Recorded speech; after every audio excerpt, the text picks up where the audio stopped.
आखिर कौन था द्रौपदी का अंगरक्षक और उसका युधिष्ठिर से क्या रिश्ता था? आज के इस वीडियो में यही जानेंगे। आप देख रहे हैं द भक्ति। अगर अभी तक आपने हमारे चैनल को सब्सक्राइब नहीं किया तो देर इस बात की, चैनल को अवश्य सब्सक्राइब करें और बेल आइकन जरूर दबाएं। क्या द्रौपदी का कोई अंगरक्षक भी था? क्या युधिष्ठिर ने की थी दूसरी शादी? क्या महाभारत में दिखता है इस्लाम का कोई प्रभाव?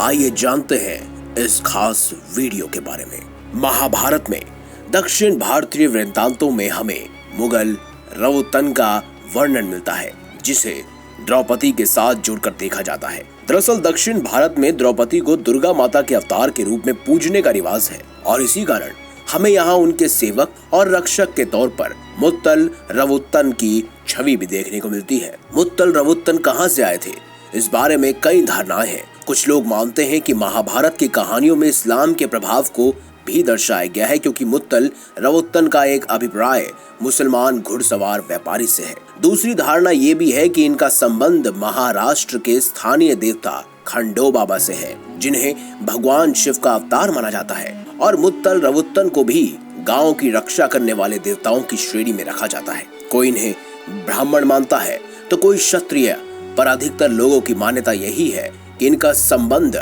सूफी संतों और निचले वर्ग से था। अब सवाल ये उठता है कि इनका महाभारत की कहानी से क्या संबंध है? दक्षिण भारत की कई कहानियों में यह वृत्तांत मिलता है कि मुत्तल को सपना आया कि अगर वो देवी द्रौपदी को किसी गर्भवती औरत की बलि देंगे तो वो उन्हें मुंह मांगा वरदान देगी। तब मुत्तल ने अपनी बहन को देवी द्रौपदी को अर्पित करने का प्रयास किया, पर द्रौपदी ने उन्हें ऐसा नहीं करने दिया। उनको कहा कि वह अपने धर्म को त्याग दे और उन्हें अपना सेवक बना लेगी। तब मुत्तल रवुत्तन ने अपने धर्म का त्याग कर दिया और द्रौपदी का सेवक बन गया। दूसरी कहानी ये है कि मुत्तल महाराज के सैनिक थे और मुत्तल महाराजा की एक बेटी थी जिसका नाम था मुत्तल ककर्णी, जिसका विवाह धर्मराज युधिष्ठिर से हुआ था। धर्मराज को मुतल्लक महाराज ने अपनी लगभग सारी संपत्ति दहेज में दे दी थी। बची कुची संपत्ति मुत्तल रवुत्तन को देने का प्रयास किया, पर उन्होंने इसे स्वीकार नहीं किया और कहा कि वो मुत्तल ककर्णी की आजीवन सेवा करना चाहते हैं।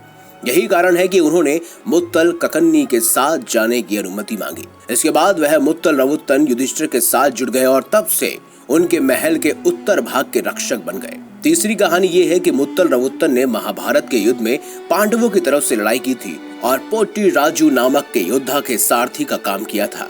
मुत्तल रवुत्तन को तंत्र मंत्र का भी विशेष ज्ञान था और इस रूप में भी वो पूजे जाते हैं, विशेषकर दक्षिण भारत में। तो दोस्तों, अब आपको पता ही चल चुका होगा कि कौन थे द्रौपदी के अंगरक्षक।